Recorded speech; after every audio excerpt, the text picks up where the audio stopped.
अगर आपको income tax department से कोई ऑर्डर मिला है और आपको लगता है कि ये ऑर्डर करेक्ट नहीं है, तो क्या आपके पास कोई लीगल रेमेडी है? बिल्कुल है। Income tax department tax payer को एक राइट देता है और वो राइट है राइट टू अपील। नमस्ते दोस्तों, मैं सुरेश पटेल। वेलकम टू मंत्र टैक्स कंसल्टेंट। यहाँ टैक्स क्लैरिटी मिलती है, कंफ्यूजन नहीं। आज की वीडियो में हम समझेंगे अपील सिस्टम काम कैसे करता है। जब टैक्स पेयर को इनकम टैक्स डिपार्टमेंट की तरफ से असेसमेंट की प्रोसेस कंप्लीट होने के बाद असेसमेंट ऑर्डर मिलता है और टैक्स पेयर वो असेसमेंट ऑर्डर को डिसएग्री करता है, मतलब कि वो मानता है कि वो ऑर्डर जो है वो करेक्ट नहीं है, तो उसके पास एक राइट होता है।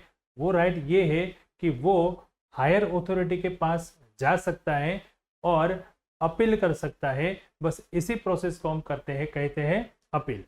अब समझते हैं कि अपील का प्रोसेस कैसे होता है। इससे पहले ये जानना जरूरी है कि अपील का पर्पस क्या होता है। तो अपील का पर्पस होता है कि यहाँ पे टैक्स पेयर को एक अपॉर्चुनिटी मिलती है। वो कह सकता है कि मुझे डिपार्टमेंट की तरफ से जो असेसमेंट ऑर्डर मिला है वो करेक्ट नहीं है, तो हायर अथॉरिटी इसका रिव्यू करे। इससे क्या होता है, इससे इनकम टैक्स डिपार्टमेंट के अंदर एक फेयरनेस मेंटेन होती है। अब समझते हैं इसकी प्रोसेस कैसे होती है। तो अपील की प्रोसेस के अंदर फर्स्ट लेवल की अपील जो होती है उसे कहते हैं CIT अपील, मतलब commissioner of income tax appeal, यानी इसको हम CITA भी बोलते हैं। मतलब अपील की प्रोसेस के अंदर सबसे पहली फर्स्ट अपीलेट अथॉरिटी होती है commissioner of income tax appeal, जिसके पास टैक्स पेयर असेसमेंट ऑर्डर को डिसएग्री करके अपील फाइल कर सकता है। फर्स्ट लेवल की अपील जो होती है CITA, इसमें क्या होता है चलिए समझते हैं। जब टैक्स पेयर CITA में अपील करता है तो CITA उसकी अपील को रिव्यू करते हैं। किस तरह से रिव्यू होता है, असेसमेंट ऑर्डर का पूरा रिव्यू होता है।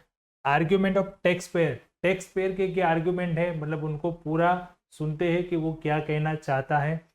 सपोर्टिंग डॉक्यूमेंट हो चेक होता है और रिलेवेंट लॉ खास करके चेक होता है। यहाँ पे एक बात नोट करनी है खास कि अपील के अंदर जो भी डिसीजन आएगा वो डिसीजन आएगा फैक्ट एंड लॉ के हिसाब से, ठीक है।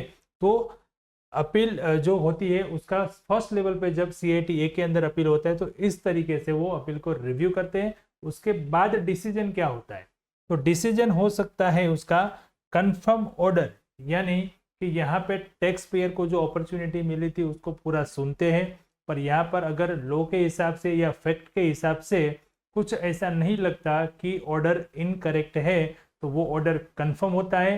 फिर टैक्स पेयर को वो टैक्स डिमांड पे करना पड़ता है।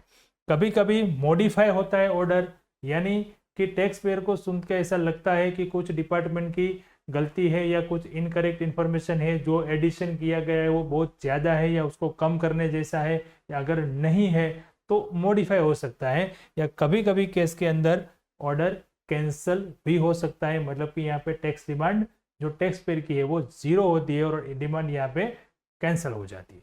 अपील करने के लिए एक इम्पोर्टेंट बात याद रखना है, टाइम लिमिट। जब ऑर्डर रिसीव होता है उसके 30 डेज के अंदर अपील फाइलिंग हो सकती है। तो ऑर्डर आने के बाद अगर टैक्स पेयर जो है वो हाई अथॉरिटी के पास जाना चाहता है, मतलब कि अपील करना चाहता है, तो उसको 30 दिन के अंदर जो है फर्स्ट अपील करनी पड़ेगी। अगर यहाँ पे कुछ जेन्युइन रीज़न है तो कॉन्डोनेशन रिक्वेस्ट फाइल करके वो 30 दिन के बाद भी अपील फाइल कर सकते हैं। अपील का सबसे इम्पोर्टेंट पार्ट होता है ग्राउंड ऑफ अपील। यहाँ पर टैक्स पेयर को क्लियरली एक्सप्लेन करना होता है कि असेसमेंट ऑर्डर के अंदर इनकरेक्ट क्या है और क्यों इनकरेक्ट है। मतलब कि यहाँ पर रॉन्ग एडिशन किया है, असेसिंग ऑफिसर ने जो भी एडिशन किया है, इनकम बढ़ाई है, इनकम इंक्रीज की है, या कुछ एक्सपेंस डिसअलाउ किए है, कुछ डिडक्शन डिसअलाउ किए हैं, तो उसका क्लेरिफिकेशन देना है। मतलब कि फैक्ट एंड लॉ के हिसाब से इसमें इनकरेक्शन क्या है वो पूरा यहाँ पे क्लियर एक्सप्लेनेशन देना है। इससे हम बोलते हैं ग्राउंड ऑफ अपील। यहाँ पर ये भी मेंशन करना जरूरी है कि अगर कुछ लॉ के इंटरप्रिटेशन के अंदर इनकरेक्शन हुआ है असेसिंग ऑफिसर के थ्रू या डिपार्टमेंट के थ्रू, तो उसको भी जस्टिफाई करना होता है, तो अपील के अंदर जो सबसे इंपॉर्टेंट पार्ट होता है वो होता है ग्राउंड ऑफ अपील। यहाँ पर टैक्स पेयर जो है वो हाई अथॉरिटी को अपना जो भी डिटेल देना है या जो भी लॉ के हिसाब से या फैक्ट के हिसाब से प्रूव करना चाहता है वो यहाँ पर वो पूरा मेंशन करना होता है। अपील फाइल करते वक्त कुछ रिक्वायर्ड डॉक्यूमेंट भी अटैचमेंट यहाँ पे करने पड़ते हैं, जैसे कि कॉपी ऑफ असेसमेंट ऑर्डर। जो असेसमेंट ऑर्डर को टैक्स पेयर ने डिसएग्रीमेंट किया है, उसको इनकरेक्ट मानता है या उसको प्रूव करना चाहता है हाई अथॉरिटी के सामने, वो असेसमेंट के ऑर्डर की कॉपी यहाँ पे लगानी है। डिमांड नोटिस इसलिए रखना है क्योंकि हाई अथॉरिटी यानी कि एपेलेट जो है उनको पता चले कि कौन कौन सी अमाउंट यहाँ पे डिमांड की गई है, जैसे कि टैक्स है, इंटरेस्ट है, पेनल्टी है, क्या क्या डिमांड हो चुका है वो यहाँ पे पता चले। स्टेटमेंट ऑफ फैक्ट, जैसे कि मैंने पहले बताया कि अपील का जो भी डिसीजन है वो डिसीजन एपेलेट जो है वो लेती है फैक्ट एंड लॉ के हिसाब से। तो यहाँ पे टैक्स पेयर को अपना स्टेटमेंट ऑफ फैक्ट देना है। और ग्राउंड ऑफ अपील जैसे हमने पहले डिस्कस की, तो ये सारे डॉक्यूमेंट जो है वो अपील के टाइम पे हमें एपेलेट अथॉरिटी में सबमिट करने होते हैं।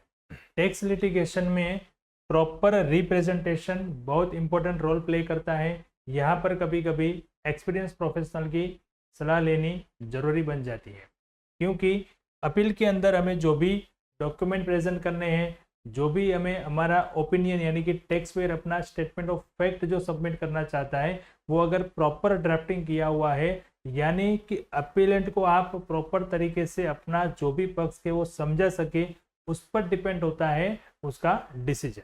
मतलब कि यहाँ पे drafting of ground of appeal कैसे ड्राफ्ट करना है, ये एक बहुत बड़ी स्किल है। यहाँ पे आपको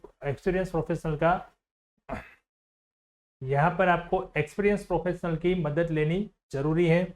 प्रेजेंटिंग फैक्ट क्लैरिटी, मतलब जो टैक्स पेयर अपना स्टेटमेंट ऑफ फैक्ट सबमिट करता है उसमें फैक्ट जो है वो किस तरीके से रिप्रेजेंट करना है वो बहुत इंपॉर्टेंट रोल प्ले करता है। और सबसे important explaining legal position, tax payer की लीगल पोजीशन क्या है, मतलब लॉ क्या कहता है, इस हिसाब से समझाना ये बहुत इंपॉर्टेंट होता है। इससे टैक्स पेयर का केस स्ट्रॉन्गर बन सकता है।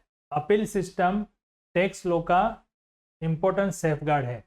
इससे टैक्स पेयर को अपॉर्चुनिटी मिलती है कि अगर डिपार्टमेंट का डिसीजन इनकरेक्ट है वो उसको चैलेंज कर सकते हैं। इसीलिए हर एक टैक्स पेयर और टैक्स प्रोफेशनल को अपील का फ्रेमवर्क समझना बहुत ही जरूरी है। तो इसलिए याद रखना, मैं हमेशा बोलता हूं कि टैक्स को समझना मुश्किल नहीं है, सिस्टम को समझना जरूरी है।